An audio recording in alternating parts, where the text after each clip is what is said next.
All right, turning now to growing tensions in Eastern Europe. The U.S. and allies say they have no proof Russia is pulling back its forces, saying Moscow now has more than 150,000 troops along the Ukraine border. And today, more U.S. troops arriving to support allies as the threat of Russian aggression ramps up.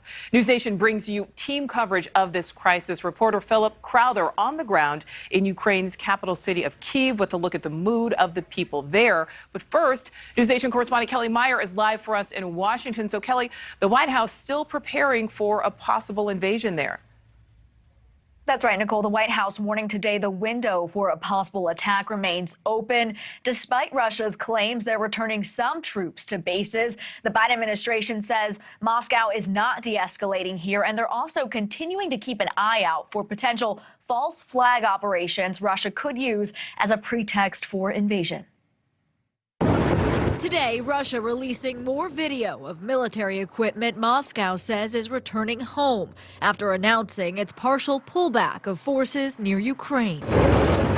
New footage showing tanks getting onto railway platforms leaving Crimea.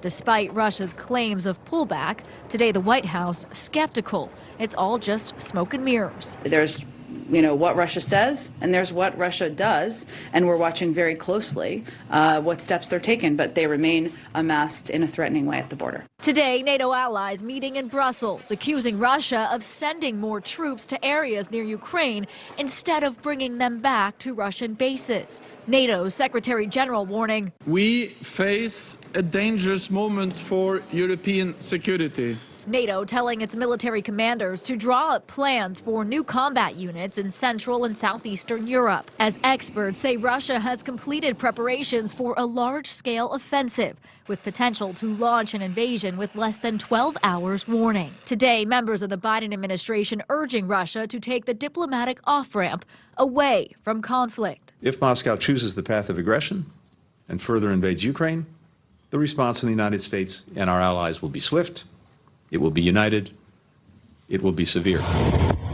Today, elements of the 101st Airborne Division at Fort Campbell deploying to support NATO allies along the Eastern European flank as hundreds of U.S. paratroopers arrive in Poland. Ukrainian President Zelensky speaking with troops near the border with Belarus, reiterating his confidence in them to defend the country as Ukraine's own intelligence shows no sign of Russia backing down. Thank you for watching. Click the red subscribe button below so you can get more of NewsNation's fact-driven, unbiased coverage.